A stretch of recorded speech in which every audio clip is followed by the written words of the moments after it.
നമ്മുടെ MP ഗോവിന്ദൻ മാഷിൻ്റെ ഒരു പ്രസ്താവന ഇന്നലെ വന്നിട്ടുണ്ട്. SIR എന്താണ് സ്പെഷ്യൽ ഇൻറ്റൻസീവ് റിവിഷനെതിരെ സുപ്രീം കോടതി പോകും. എന്തിന്? എന്താ കാര്യം? ഹൈക്കോടതി ചെന്ന് പറഞ്ഞ് മൈൻഡ് ചെയ്തില്ല അവർ. സുപ്രീം കോടതി പോയിട്ട് ഒരു കാര്യമില്ല. മമതാ ബാനർജി പോയി തമിഴ്നാട് പോകുമെന്ന് പറഞ്ഞു. എന്തിന്? 5 വർഷത്തിലോ 10 വർഷത്തിലോ 15 വർഷത്തിലോ ഒരിക്കൽ കൂടുതൽ ഇത് പുതുക്കണ്ടേ? 2004 അവസാനം പുതുക്കിയത്. കേരളത്തിൽ ഞാൻ ചോദിക്കുന്നത്, നമ്മളിപ്പോൾ CPM-ഉം CPI-യും ഇടതുപക്ഷ, കോൺഗ്രസ് പിന്നെ അത്ര ഇല്ല, എന്നാലും BJP അത്ര ഇല്ല, പക്ഷെ ഇപ്പം മാറി വരുന്നുണ്ട് എല്ലാവരും. CPM ഒക്കെ എല്ലാ വീടുകളിലും പോയി വോട്ടേഴ്സ് ലിസ്റ്റ് പരിശോധിക്കുമല്ലോ. ലിസ്റ്റ് പബ്ലിഷ് ചെയ്യുമ്പോൾ പരിശോധിക്കും, ലിസ്റ്റ് ഇറങ്ങുമ്പോൾ പരിശോധിക്കും, കയറ്റുമ്പോൾ പരിശോധിക്കും, എല്ലാം പരിശോധിക്കും. മാത്രമല്ല ഇപ്പോൾ കേരളത്തിൽ ഇതൊക്കെ ചെയ്യുന്നത് എന്താണ്? റവന്യൂ ഉദ്യോഗസ്ഥരല്ലേ?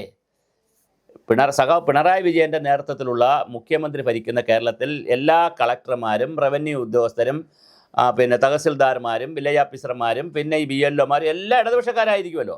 കുറച്ച് പേരല്ലേ കോൺഗ്രസ്സുകാർ കാണുള്ളൂ. കാര്യം ഇതിൻ്റെ ചുമതല കൊടുത്തിരിക്കുന്ന മിക്കവാറും ഇടതുപക്ഷക്കാരായിരിക്കും. അപ്പോൾ അങ്ങനെ ഇടതുപക്ഷക്കാരായിട്ടുള്ള ആളുകൾ ഇരുന്ന് ഒരു SIR ചെയ്യട്ടെന്നേ. അങ്ങനെ SIR കറക്റ്റ് ചെയ്തിട്ട് എന്തെങ്കിലും ആളുകൾക്ക് സംശയം ഉണ്ടെങ്കിൽ അതൊക്കെ തിരുത്തി ഇത് കൃത്യമായി ഒന്നുകൂടെ ചെയ്യട്ടെ. നിങ്ങൾ തന്നെയല്ലേ പറയുന്നത്, പിന്നെ തൃശ്ശൂരിൽ പിന്നെ ഒരുപാട് കള്ളവോട്ടം നടന്നു, കാശ്മീരിൽ നിന്ന് ഇപ്പോൾ ഗോപാലകൃഷ്ണൻ പറഞ്ഞ പോലെ, നമ്മളെ ഗോപാലകൃഷ്ണൻ പറഞ്ഞ പോലെ കാശ്മീരിൽ നിന്നൊക്കെ ഒരുപാട് ആളുകളെ കൊണ്ട് വേണം ഞങ്ങൾ താമസിപ്പിക്കുമെന്ന് ഗോപാലകൃഷ്ണൻ പറഞ്ഞപ്പോൾ ഗോപാലകൃഷ്ണൻ ട്രോളി, അവസാനം ഗോപാലകൃഷ്ണൻ നാഷണൽ ഫിഗറായി. പിന്നെ ഗോപാലകൃഷ്ണൻ പറയുന്നത് എടുത്ത് രാഹുൽ ഗാന്ധി എടുത്തിട്ട് പവർ പോയിന്റിലിട്ടു. അതാ കേരളത്തിലൊരു ഗോപാലകൃഷ്ണൻ പറയുന്നു എന്നൊക്കെ പറഞ്ഞു. ഗോപാലകൃഷ്ണൻ നാഷണൽ ഫിഗറായില്ലേ? വല്ല കാര്യമുണ്ടോ? നിങ്ങൾ തന്നെ പറയുന്നു ഒരുപാട് കള്ളവോട്ട് ചേർന്നിട്ടുണ്ട്, പ്രശ്നങ്ങളുണ്ടെന്ന് പറയുകയാണെങ്കിൽ അത് പരിഹരിക്കട്ടെ.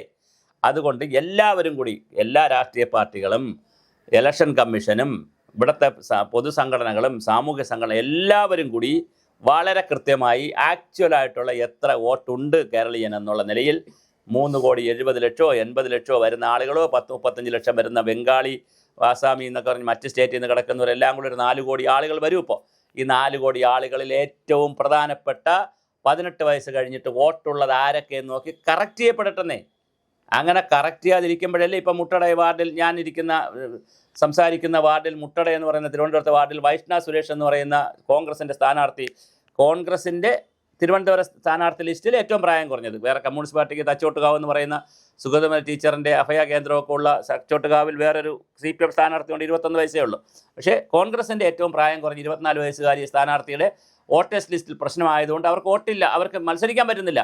അപ്പോൾ അവർ തന്നെ വൈഷ്ണവ് സുരേഷ് തന്നെ ചാനലുകളിൽ വന്ന് പറഞ്ഞിരിക്കുന്നു, എൻ്റെ വാർഡിൽ ഒരുപാട് പേരുടെ TC നമ്പർ തെറ്റി വോട്ട് കിടപ്പുണ്ടെന്ന്. അപ്പോൾ ഇതൊക്കെ ഒന്ന് കറക്റ്റ് ചെയ്തിട്ട് ഗോവിന്ദൻ മാഷേ, അതിന് നിങ്ങൾ സുപ്രീം കോടതി പോവുകയല്ലേ ചെയ്യേണ്ടത്. നിങ്ങൾ കറക്റ്റ് സത്യസന്ധരായ ഉദ്യോഗസ്ഥരെ വച്ച് പാർട്ടിക്കാരും കൂടെ നിന്ന്, എല്ലാ പാർട്ടിക്കാരും കൂടെ നിന്ന് കൃത്യമായി നമ്മുടെ വോട്ടേഴ്സ് ലിസ്റ്റ് ഫൈനലാക്കി പക്കയാക്കുകയാണ് വേണ്ടത്.